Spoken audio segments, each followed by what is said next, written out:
Para विद्यार्थी भाइ बहिनीहरू, भोलि शुक्रबार अतिरिक्त क्रियाकलाप अन्तर्गत प्रावि स्तरीय हाजिर जवाब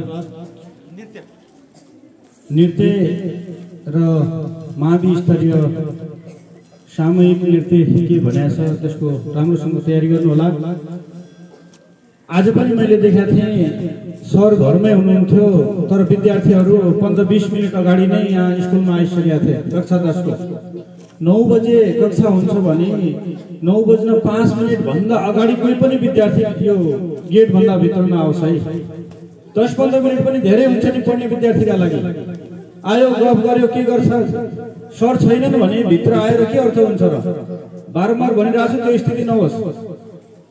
घडी हेर्ने, टाइम हेर्ने, नजिकको विद्यार्थीहरूलाई त 5 मिनटमा यहाँ पुगिन्छ। टाढाको होस् नजिकको होस् 5 मिनट अगाडि मात्रै विद्यालय भित्र छिर्ने हो र गएर क्लासमा बस्ने हो। त्यहाँ यहाँ कोही पनि हुँदैन। तोडफोड भयो आदि इत्यादि भयो भने विद्यार्थी नै जिम्मेवार हुन्छन्। अनि बसमा गाडीमा आउने विद्यार्थीहरू पनि अगाडि आइरहेछन् भने मैले अस्ति पनि भनेको थिएँ आएर लगमा बस्ने र पढ्न थाल्ने। उफ्रने यताउता जाने र डिस्टर्ब गर्ने गर्यो भने ठिक हुनेवाला छैन। जाने बेलामा पनि एउटा गाडी गएर आउँछ भने अर्को गाडीका लागि पर्खिरहेका विद्यार्थीहरू बाहिर भित्र जाने, बजारमा जाने अनि यो रुखमा झुन्डिने धेरै देखिरहेको छु म। प्रत्येक दिन अगाडि बोलाउने हो।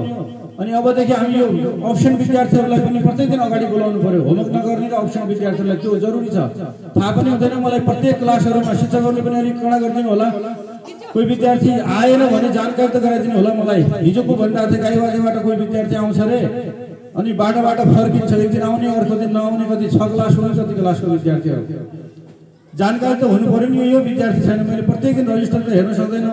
त्यसैले प्रत्येक क्लासमा को विद्यार्थी अब्सेन्ट छ र कसले जानकारी गराएको छैन, विशेष परिस्थितिमा अभिभावकको सिग्नेचर भएको एप्लिकेसन या फर्म छ भने त्यसका लागि ठिक छ। अन्यथा जानकारी गराउनु होला। कसैलाई पनि एक दिन पनि अब्सेन्ट बस्ने छुट छैन बिना कारण।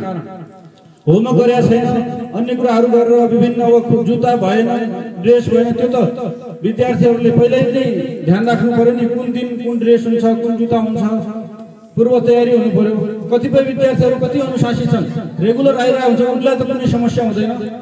जो पढ्दैन, याद गर्दैन अनि रेगुलर होमवर्क गर्दैन उसैलाई हुन्छन् सबै समस्याहरू। कहिले टाउको दुख्ने, कहिले पेट दुख्ने, अनेक बहाना बनाउने। त्यो बहाना चल्नेवाला छैन है। परीक्षा नजिक आएको छ। मङ्सिर 5 गतेबाट अर्धवार्षिक परीक्षा छ, त्यसको राम्रो तयारी गर्नुपर्ने छ। टर्मिनल इक्जाममा त्यति राम्रो रिजल्ट थिएन। त्यो कमजोर विद्यार्थीहरूलाई पनि शिक्षकहरूले सबैले आफ्नो विषयमा जो विद्यार्थी कमजोर छन् त्यसलाई अनिवार्य रूपमा कसरी उकास्न सकिन्छ, कसरी राम्रो बनाउन सकिन्छ भन्नेतिर जानु होला। विद्यार्थी 100% पास हुन् भन्ने उद्देश्य सम्पूर्ण टिचरहरूको हुनुपर्ने छ। अनि यो टिफिनमा पनि विद्यार्थीहरू यताउता जाने अनि यो वालमा बसेर खाने। अभिभावकलाई पनि भन्ने हो हामी वालमा बस्दैनौँ, तल बस्ने, उतातिर बस्ने। अनि अभिभावकलाई भन्ने घरबाट कहीँ ल्याएको कुराहरू छ भने त्यो डस्टबिनमा हाल्ने या लगिदिएर जाने। जताभावी फोहोरफार गरे आउँछ। कक्षा कोठामा पनि कोही विद्यार्थीहरू कक्षा कोठामा नजाने है। खाजा खानेको लागि कक्षा कोठामा गयो भने ठिक हुनेवाला छैन। यहाँ हामीले कार्पेट लगाएका छौँ, त्यहाँ भित्र बसेर खाएका हुन्छ, त्यही पानी पुख्या हुन्छ, त्यही खानाहरू सुम्मै छ। अनि पछि कसरी बस्यो तिनीहरू? त्यसैले कक्षा कोठाभित्र बस्दै नबस्ने कोही पनि विद्यार्थी खाजा खानेका लागि।